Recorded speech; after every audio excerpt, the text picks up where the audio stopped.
Hello, and welcome to my presentation on the Third Hellenic Republic of Greece.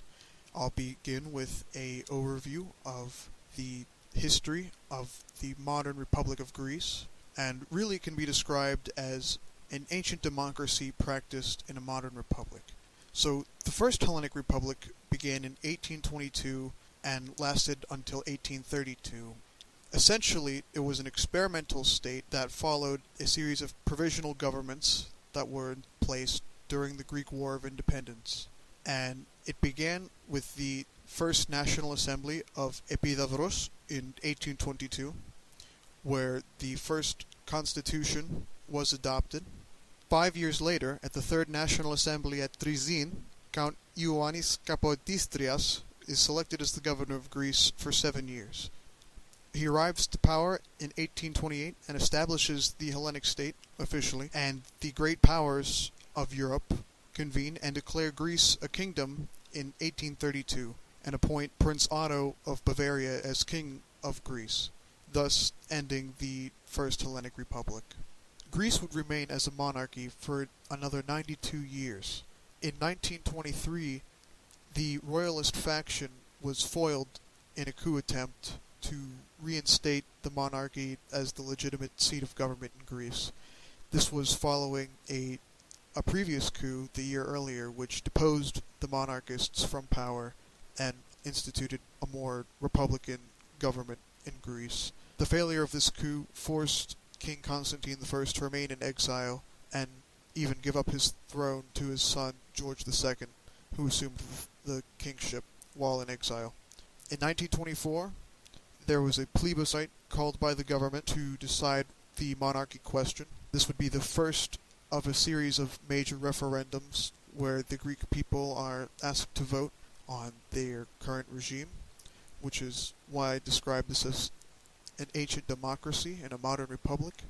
So a referendum is put forth and asks whether Greece should become a republic. The referendum passes and abolishes the monarchy for the next 11 years, and at the end of this time, a new plebiscite is called, and a referendum is held which says Greece would like to now return to a monarchy. King George II returns from his exile and assumes the throne, thus ending the Second Hellenic Republic. It isn't until 1974 where we see the rise of the Third Hellenic Republic, 39 years after the Second Republic fell. This is almost 40 years without democracy in Greece, very late into the 20th century. A plebiscite is held and the referendum yields a almost 70% vote yes, and the monarchy is finally abolished for good.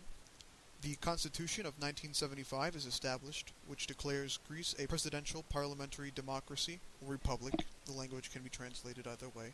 The Constitution has remained in place to today, and there have been 3 major amendments passed, once in 1986, again in 2001, and most recently in 2008. So now I'll tell you a little bit about the government institutions of Greece. Let's start with the executive.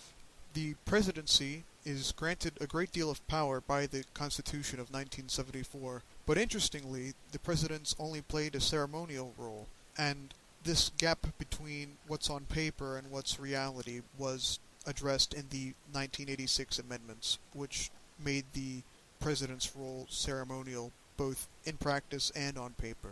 The president is voted into a 5-year term by Parliament. They have a very interesting electoral process for selecting the president. If the first and second ballots require election by a supermajority, which means 200 out of 300 votes, the third ballot only requires a 3/5 majority, but if the Parliament cannot elect a president after the third vote, the Parliament is actually dissolved and snap elections are held within 10 days. The fourth ballot requires a 3/5 majority again. The fifth ballot requires only a simple majority, and if it's very necessary, the sixth ballot selects the president based on a relative majority.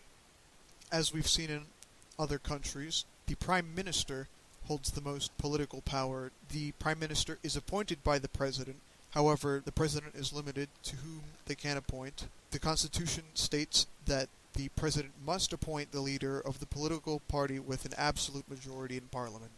If no party holds an absolute majority, the leader of the party with a relative majority is given an exploratory mandate to determine if the leader can form a government based on the confidence of Parliament, which means this period of time is set aside so that the Parliament may build a coalition with another party, thus giving them enough votes that they have the confidence of Parliament, as we've seen in the United Kingdom. The Prime Minister serves as the head of government and the leader of the Ministerial Council, which is the cabinet of the Greek government. Moving on to the legislature of Greece, Greek legislature is comprised of a unicameral parliament. Members of parliament are elected to 4-year terms, and the whole of parliament is comprised of 300 seats. 250 seats are elected proportionally, but as we've seen in the Italian model, 50 seats are awarded as a bonus to the party that receives the largest share of the popular vote. Here we see a breakdown of the major players and parties of the current parliament. The coalition government that's in power now is comprised of the party, the Coalition of the Radical Left, which holds 144 seats, and the Independent Greeks Party, which holds 9 seats, giving them over 150 seats, the halfway point. The official opposition is the New Democracy Party, and some other major players outside of the official opposition are the Golden Dawn Party, the Democratic Coalition Party, the Communist Party, the River Party, the Union of Centrists Party, and lastly the Independents. Moving on to current events, the first of the two crises that we will be going over is the financial crisis, which has gone from 2009 to present.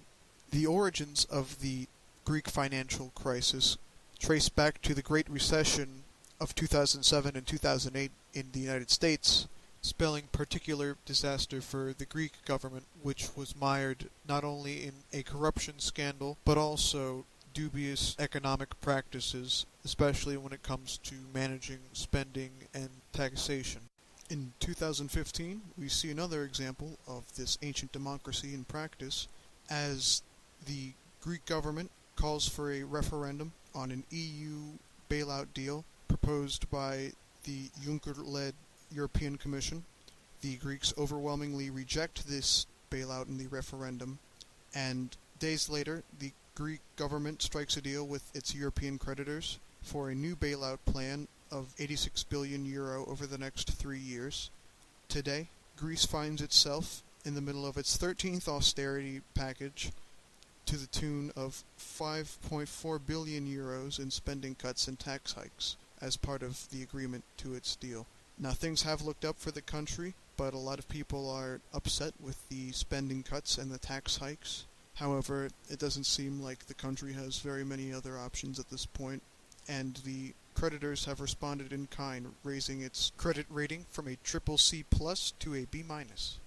The last crisis we will be discussing is the migrant crisis, which has continued from the beginning of last year to the present. In total, 856,723 persons arrived into Greece by sea in 2015. Most recently, the UN Secretary General Ban Ki-moon has met with Prime Minister Alexis Tsipras in Athens to review the migrant crisis situation, and the Secretary has called on all of the countries of the world to offer help to Greece in managing the crisis. This follows a period of months of stagnation as the closure of the Balkan route to the northern countries of the EU has meant 56,400 migrants remain stuck in Greece to this day, unable to continue on the route, leaving Greek officials who are already completely out of money to begin with, scrambling to find a way to take care of the people left stranded in the country.